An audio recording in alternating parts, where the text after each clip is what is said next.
Salut tout le monde, et pour le podcast 100% français authentique, aujourd'hui j'ai un invité. Eh oui, j'ai décidé de faire quelque chose de différent, donc aujourd'hui mon invité c'est Nicolas, c'est une personne qui m'est très chère, vous allez découvrir pourquoi. Vous allez voir, hein, c'est un podcast qui est super sympathique. En fait, c'est quoi? C'est plutôt une conversation en français. Euh, j'ai joué au journaliste, hein, à l'intervieweur, lui à l'interviewé, et on a parlé de choses et d'autres, ce qu'il fait, d'où il vient, etc. Ce podcast est un podcast en deux parties. Nous aurons donc une première partie et une deuxième partie pour un prochain podcast. Donc là, c'est notre premier épisode. Écoutez, régalez-vous, on commence.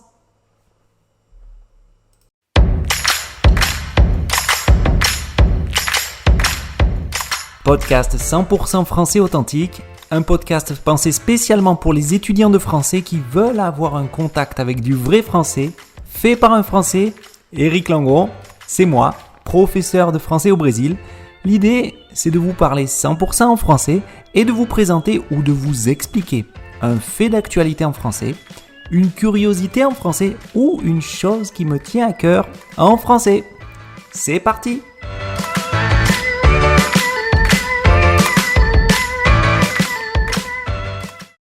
Bon, bonjour tout le monde. Nous sommes maintenant avec Nicolas. Je vais juste le présenter comme Nicolas. Je vous propose de faire une chose un peu différente. Ça va être plutôt Nicolas finalement qui va parler et moi je vais me transformer en intervieweur ou en journaliste. Et Nicolas donc va nous raconter un peu qui il est, ce qu'il fait, d'où il vient et et tout le reste. On va voir, hein, au fur et à mesure comment on va raconter, comment on va parler, pardon, et ce dont il va nous parler, ce dont il va accepter de nous parler. Alors, je vais juste vous commencer par dire une chose. Nicolas, c'est une personne importante pour moi. Peut-être qu'il va vous expliquer pourquoi il est important, mais on va commencer comme ça. Nicolas ou Nico, Nico, c'est ton, c'est quoi? C'est le surnom? C'est comment? Diminutif. Diminutif. Diminutif, très bien.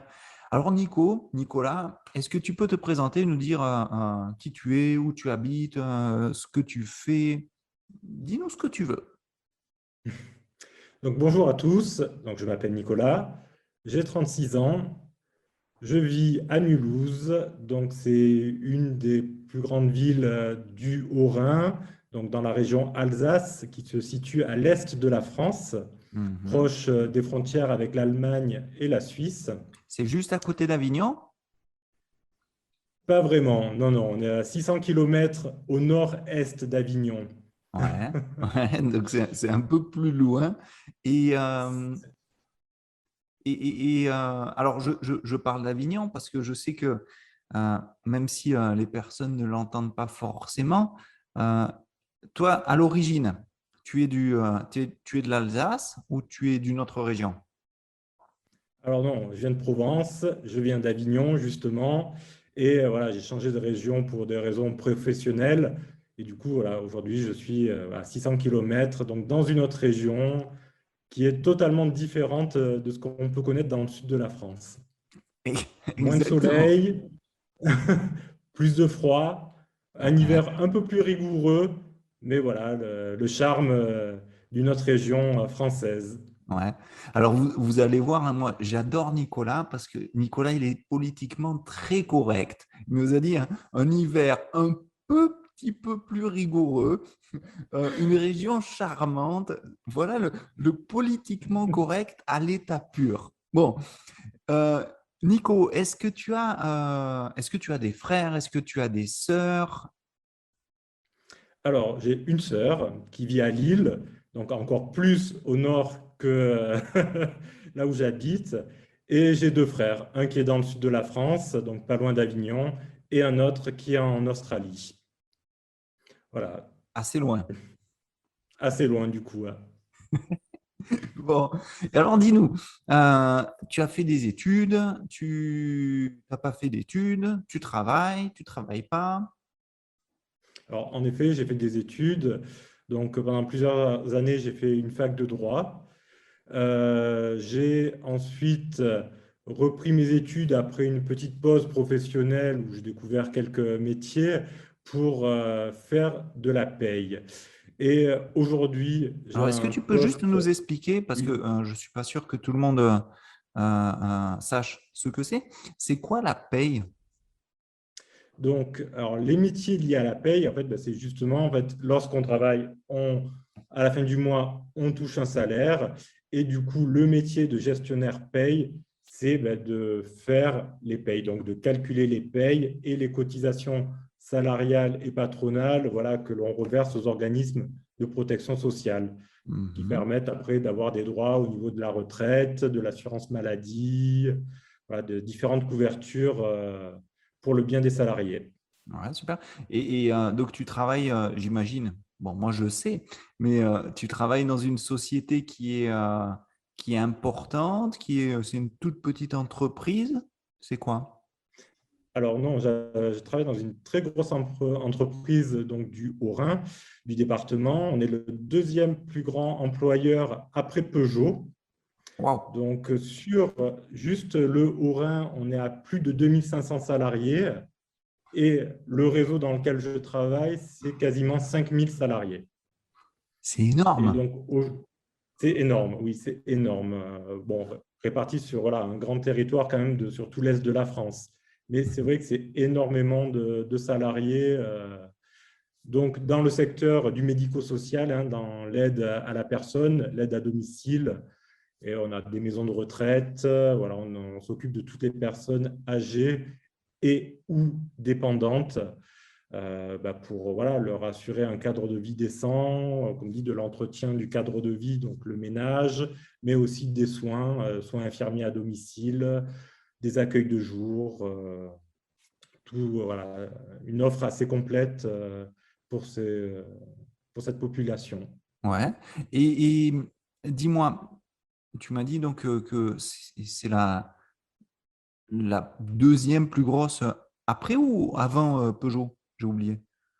Juste après Peugeot. Juste après Peugeot, Peugeot sont donc. le premier employeur du coin, et Ouais. ensuite, c'est nous, le réseau APA.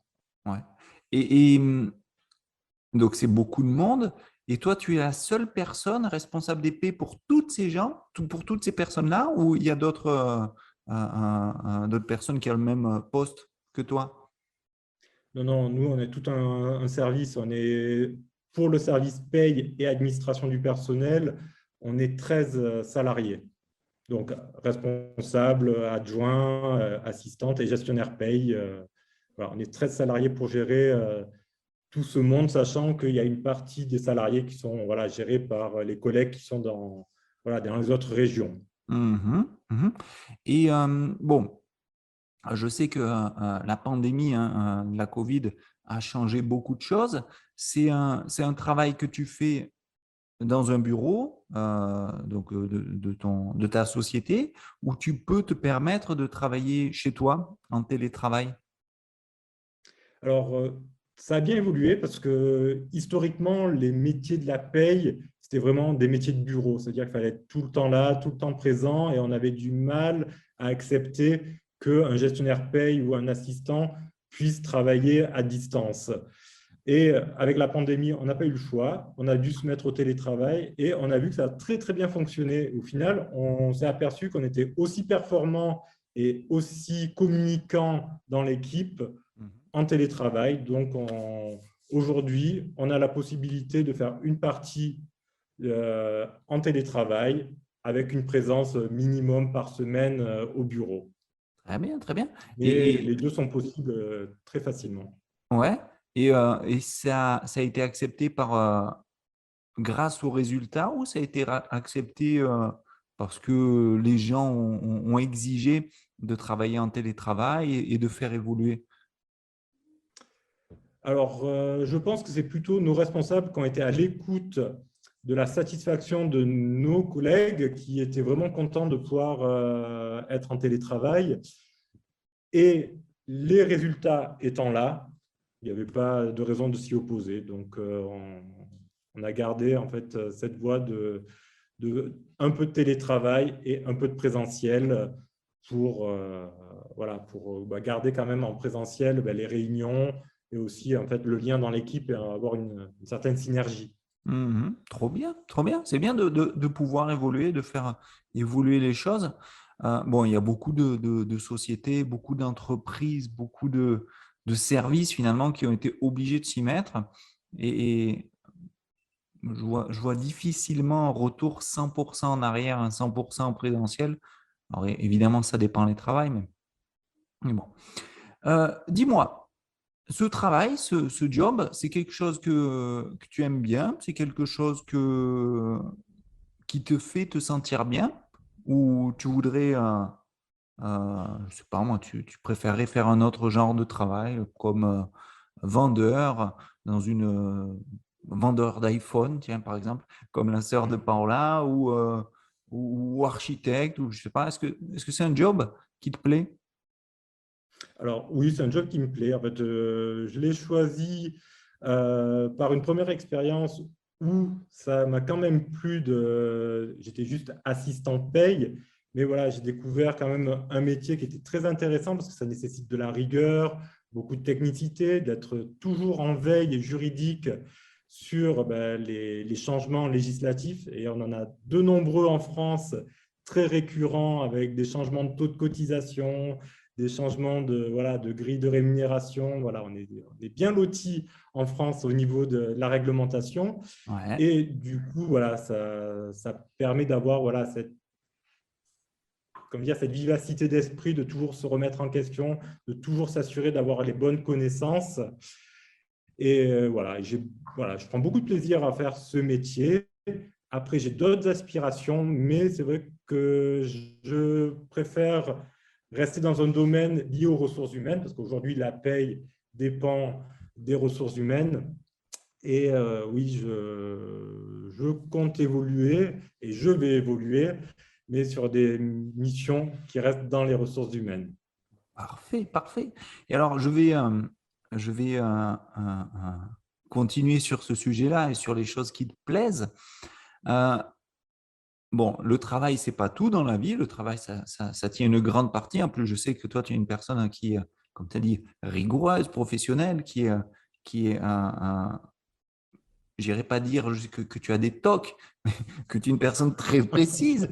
Mais bon, le travail, c'est pas tout dans la vie. Qu'est-ce que tu aimes faire quand tu travailles pas? Euh, je sais que tu aimes bien marcher, la randonnée. Est-ce qu'il y a d'autres choses qui te plaisent finalement?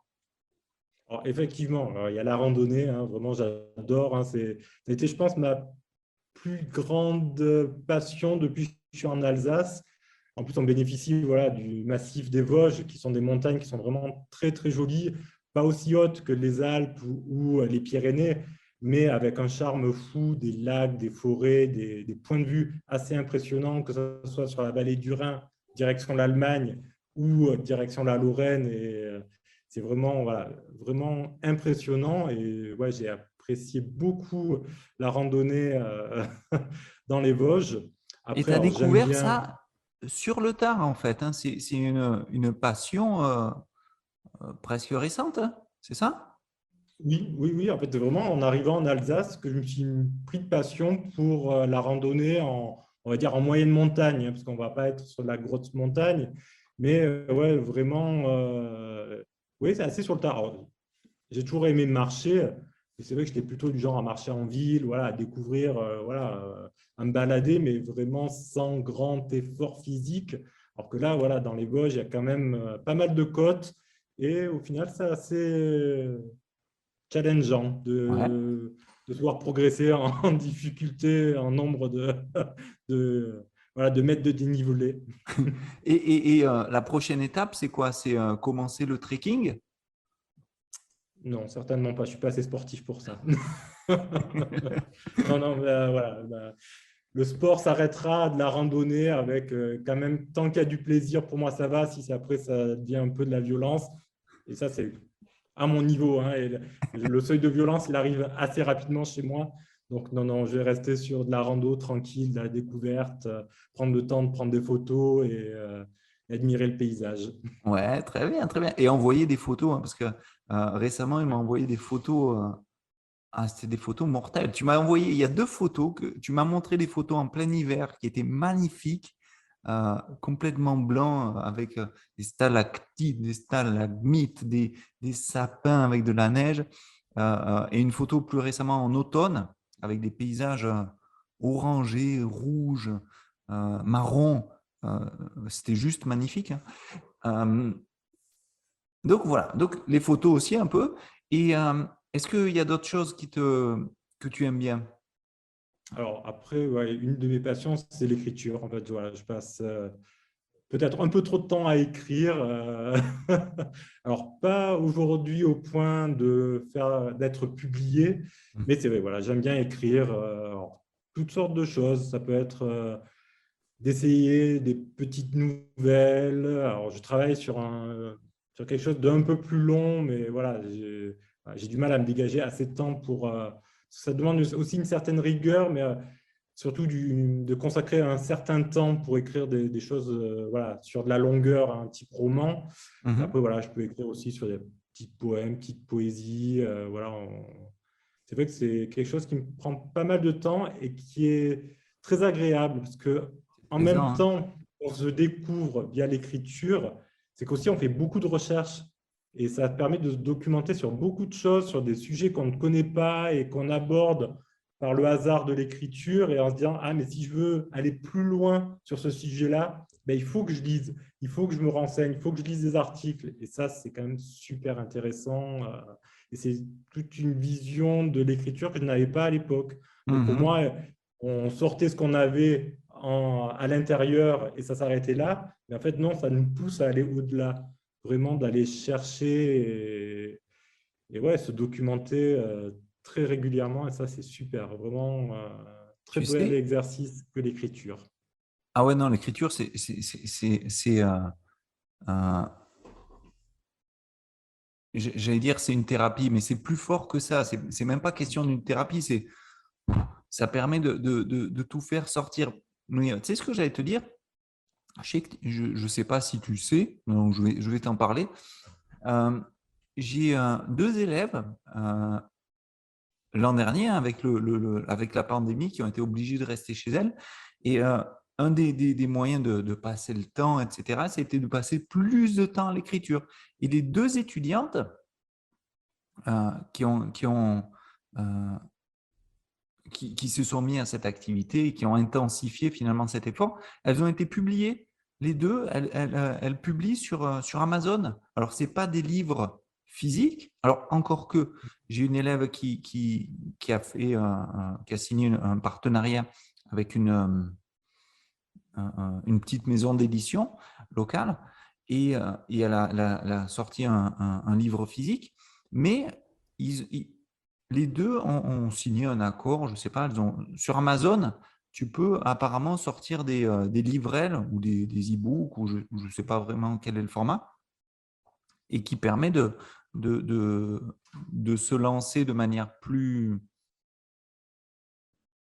professionnelle, finalement, comment dire, moins, euh, je ne vais pas dire amateur parce que je veux pas je veux pas connoter ça amateur, mais c'est possible aussi. Tu as déjà pensé à envoyer tes trucs ou les publier sur Amazon Alors, la potentialité de me faire éditer, oui, en effet, alors, j'y ai pensé, mais alors peut-être pas sur mes formats courts, parce que voilà, on va dire c'est plus pour le plaisir et pour moi. En fait, il n'y a Mhm. pas. Je veux dire, des fois, on écrit et on me dit, voilà, plus pour soi, comme dire, c'est un peu l'effet thérapeutique, mais sur certains. C'est vrai que j'y ai pensé, surtout que j'ai une amie qui écrit également, qui elle, vraiment dans l'optique d'un jour se faire publier. Et Ouais. c'est vrai qu'on étudiait ensemble un peu les possibilités d'édition sans passer par forcément les grandes maisons d'édition qui sont très Mhm. sélectives, notamment quand voilà, on est on va dire, jeune auteur et pas encore connu du grand public. Voilà, ça devient compliqué. Mais c'est vrai qu'il y a des moyens aujourd'hui de se faire publier ouais, sur le net qui sont a priori très prisés et qui touchent Tu as aussi les un autre blogs type de déjà, lecteur. tu as les Voilà. blogs où tu peux avoir ton propre site. Et après, oui, évidemment, tu as les Amazon où tu peux sortir un propre e-book ou ce genre de truc, quoi. Et trouver ton propre public, créer ton propre public. Mm. Et ça va très vite, hein, très, très vite. Oui, après, voilà, c'est puis bon, après, c'est la régularité aussi. Il faut quand même, pour arriver à ce stade-là, il faut vraiment passer un cap de dire ce n'est plus on va dire, une occupation, c'est Mhm. réellement une passion. En fait, voilà. Ouais. Aujourd'hui, j'ai peut-être pas encore le temps de me dégager, j'ai pas l'opportunité de me dégager du temps pour en faire une vraie passion qui permettrait, voilà, de donner à des lecteurs, voilà, des œuvres ou une œuvre voilà, qui se crée au fil du temps. Mhm. Et c'est vrai que voilà, un jour, j'aimerais bien certainement me faire publier. Par chance, quand on était à la fac, on avait des ateliers d'écriture totalement optionnels et on avait édité en fait un petit recueil de tous les petits écrits qu'on avait pu faire dans l'année avec les différents étudiants. C'est vrai que c'est sympa, je les ai toujours. Et rien que d'avoir le petit bouquin avec le petit feuillet avec tous nos textes, il y a un petit côté gratifiant, puis c'est un aboutissement aussi. Parce que Mhm. voilà, il y a écrire pour soi, c'est bien, mais il y a une part d'écriture qui est vraiment faite pour les autres. Donc, quand on arrive à ce stade où on écrit totalement pour les autres et qu'on peut se faire publier, ben, c'est vraiment voilà, l'aboutissement de son travail, quoi. Ouais, ben, c'est l'objectif, hein, à la base, hein. C'est comme la musique, ou comme, enfin, comme tout. Il y a beaucoup d'activités que tu fais en solo, mais bah, à la fin du compte, si tu regardes bien, c'est bien, hein, parce que ça te fait du bien. euh, mais il faut pas être égoïste au bout d'un moment. Faut tourner ça vers les autres et pouvoir le faire passer. Euh, Mm. bon, autre chose que je sais mais tu n'en as pas parlé, peut-être parce que tu es plus modeste ou plus timide à ce sujet-là, mais je sais que maintenant, euh, tu es devenu un petit amateur de vin, alors, et même de fromage. Ben ouais, c'est vrai. Oui, alors oui, bah, le vin. Comment ne pas aimer le vin quand on est en Alsace, hein, voilà, ça fait quand même, c'est le produit du terroir, voilà, le vin blanc d'Alsace. Alors bon, j'aimais le vin déjà avant, parce que bon, venant du sud de la France, comment ne pas aimer voilà, le vin? Alors c'est Exactement. vrai que j'ai pris plaisir en arrivant en Alsace à découvrir vraiment la gastronomie alsacienne, qui est quand même assez, on va dire, atypique par rapport à ce qu'on peut trouver dans le reste de la France. Et ben voilà, après, il y a le vin, hein. C'est sûr que voilà, en Alsace, il faut prendre le temps de découvrir les différents vins qui sont C'est quoi produits, qui ont tous des les vins? noms imprononçables. Il y a ouais, c'est ça. Les noms sont imprononçables, soyons honnêtes, hein, parce que l'alsacien, c'est très proche de l'allemand. Donc, c'est un peu compliqué à prononcer. C'est surtout quoi comme type de vin? Du vin rouge, du vin blanc, du rosé? Alors, en Alsace, vraiment, la spécialité, c'est le vin blanc. Donc, vin blanc qui peut être légèrement sucré, liquoreux ou très sec, hein. Donc, sur le plus liquoreux, on va tomber sur les Gewürztraminer, les vendanges tardives. Après, on va avoir des vins beaucoup plus secs sur des Riesling, sur des vignes plus récentes. Donc voilà. Après, ils se mettent très petit à petit au vin rouge. Sérieux? Mais oui, oui, oui, ça commence. Alors après, ce n'est que mon opinion, mais j'ai encore du mal à trouver Il dit des que vins rouges qui Nicolas, arrivent il est à politiquement concurrencer très, des… très correct. Ce n'est Ouais. que mon opinion. Non, parce que je peux pas Oh, dire, parce que j'ai j'adore. goûté des très bons vins rouges en Alsace, et c'est quand même très, très rare de trouver des vins rouges qui arrivent à, voilà, à être au niveau des vins qu'on peut avoir en Bourgogne. Et voilà, dans le sud de la France, et bon, voilà, je ne ferai même pas l'affront de comparer avec les Bordeaux, mais oui, en effet, on a la chance ici quand même d'avoir des très bons vins blancs et c'est leur Mhm. spécialité. Ouais. Aujourd'hui, ils se tournent de plus en plus sur de l'agriculture biologique, raisonnée, avec vraiment des process de fabrication, si on peut les faire le moins mécanisés possible. Et Mhm. vraiment, on arrive à avoir des excellents vins qui sont bio C'est et voilà, beau ça. respectueux le Ouais, maximum de l'environnement, ce qui est vraiment c'est très, beau. très sympathique. Nicolas, il a tout le droit de parler du vin, du bon vin et tout ça, parce qu'il n'en a pas parlé. Il a dit, je suis originaire d'Avignon, mais en réalité, tu as habité pendant de longues années dans un petit village. Les amateurs de vin, ils doivent obligatoirement connaître ce petit village, c'est Tavel. Tavel, c'est quoi? C'est du vin rosé, c'est du rouge? Alors, Tavel, c'est le premier rosé de France, hein. Alors là, je me dis, même si je suis né à Avignon, à tout le monde, je dis que je suis né à Tavel. Voilà, Eh ouais, Tavel, c'est mon village de naissance. Et c'est vrai qu'on peut en être fier pour cette appellation premier rosé de France. Donc, c'est un rosé qui est quand même voilà, totalement atypique aussi, hein, porté sur, sur le rouge, hein. Il est fort, il voilà, est qui porte fort. sur Il le est rouge, qui est un excellent, peu plus il est fort. fort. Et, et qui est étrangement, je n'arrive absolument pas à le faire adopter dans les régions du Grand Est, hein. Sérieux? Ah, ça passe pas, ouais, ils ne sont pas très fans des rosés un peu trop forts. Ils vont rester sur des rosés très légers. Le Tavel, pour eux, sera toujours un peu Ça trop tape, hein. fort. Ça tape, ça Ouais, tape. c'est vrai que Alors, je mais vais je te pense qu'il n'y a dire pas un assez de truc. soleil. Tu sais C'est que, un problème ouais, de il n'y a pas assez soleil. de soleil. Mais c'est vrai, le rosé. Alors, bon, on va parler un peu de choses sérieuses maintenant parce que c'est important quand même. Mais le rosé, ça ne se boit pas comme le vin rouge. Le vin rouge se boit à une température, je veux dire une température ambiante pour simplifier. Le rosé se boit plutôt frais. Ah oui, très frais. Merci. Très frais, ouais. Voilà, on associe enfin, on ne peut qu'associer le rosé aux températures estivales du sud de la France et de boire un vin frais, rafraîchissant, voilà, qui peut se marier très facilement avec les barbecues, avec tout ce qu'on peut faire de plaisant en été.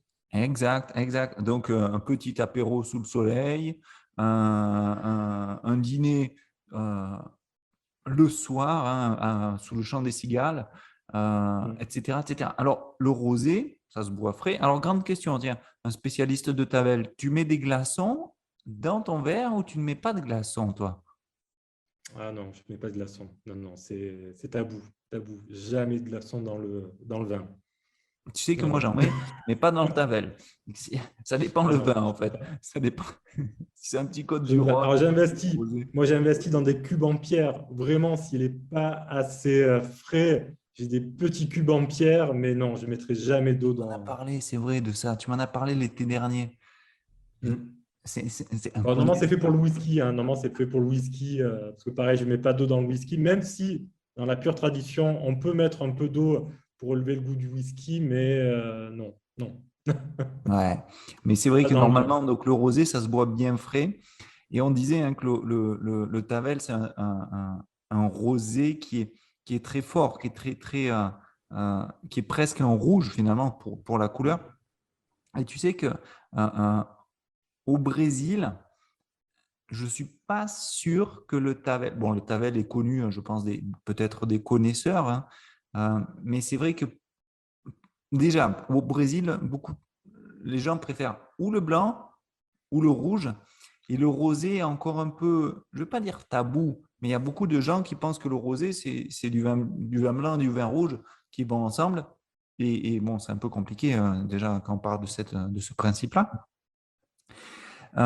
Et donc, c'est pas un vin qui séduit forcément au Brésil. C'est en train de changer, d'accord? Il y a du marketing qui a été fait et tout ça.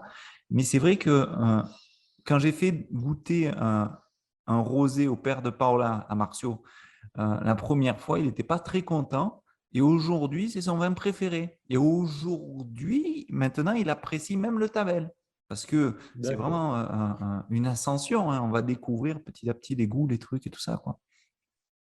Comme Ouais, toi. ici, ouais. Alors, c'est marrant parce qu'il y a encore le préjugé, alors c'est marrant que tu en parles, parce qu'il y a encore le préjugé du vin rosé qui serait un mélange de rouge et de blanc, C'est un truc ce de qui est fou, ça. une aberration, surtout, bon, alors forcément, ce n'est pas les vignerons d'Alsace qui vont dire une chose pareille, hein, parce qu'ils savent très bien comment se fabrique le vin, mais dans l'imaginaire collectif des personnes qui ne sont pas dans le vin en Alsace, il y a encore de temps en temps cet a priori que le vin rosé pourrait être un mélange de rouge et de blanc. Non, non, non, c'est vraiment un vin à part qui existe sous différentes formes, hein, qu'on peut trouver sur des vins, des tonalités, des couleurs quasiment grises, Quand on Mhm. est en Lorraine, hein, le gris de Toul, Le gris. mais voilà, ou sur des tons plus rosés comme quand voilà, Kéran, Bandol, et voilà, en effet, le Tavel qui part quand même sur du rouge quand même assez, ouais, un rose qui tire sur le rouge de manière Ouais, qui assez est assez foncée. marqué, quoi. C'est clair, c'est clair. Mm. Mais bon, c'est vrai que c'est un vin d'exception et bon, je le recommande à tous parce que c'est vrai qu'en été, il n'y a rien de mieux. Moi, je pense que d'ailleurs, le rosé, c'est mon vin préféré, hein. J'aime beaucoup le rouge, mais c'est très fort. J'aime beaucoup le blanc, surtout les bons blancs. Mais, euh, mais à côté d'un rosé, je choisis toujours le rosé. Même s'il paraît que le rosé, alors c'est mes parents qui m'ont dit ça l'été dernier, que c'est un des vins qui est le plus trafiqué, c'est un des vins qui est les plus modifiés et qui a énormément de produits chimiques, de pesticides, de trucs comme ça. Mais ça reste mon vin préféré. Après, je pense que comme tout, hein, il y a le bio qui s'immisce petit à petit et on trouve, je pense maintenant quoi, on commence certainement à trouver des très bons vins rosés Mhm. bio, mais c'est vrai que ouais, dans la fabrication, c'est peut-être pas le plus naturel. Non, je pense pas tout à fait. Mais bon. Donc, Mais on a bon. dit, tu viens du sud, mais tu habites loin, comme Chimène Badi, pour les gens qui apprécient la musique. Non, tu viens du sud, tu travailles en Alsace, et je vais faire maintenant une pause dans ce premier épisode de ce podcast. Comme je vous avais dit, ce podcast, cette interview avec Nicolas va se passer en deux parties. Donc c'est un dialogue, hein, c'est normal que vous ayez certaines difficultés pour le comprendre. L'idée, c'est vraiment de réaliser une immersion dans le français authentique. Hein. Ce n'est pas pour rien que ce podcast s'appelle 100% en français authentique. L'idée, c'est à travers de discussions avec d'autres natifs, comme Nicolas, vous exposer à du contenu réellement authentique, réellement différencié, vous faire connaître un français, vous faire connaître une histoire. Et on continuera donc dans le prochain épisode de ce podcast. Donc ce podcast, je répète, est en deux parties. Prochain épisode, l'autre partie de l'interview avec Nicolas. À très très bientôt, merci beaucoup. Excellente écoute, excellentes études en français. À plus.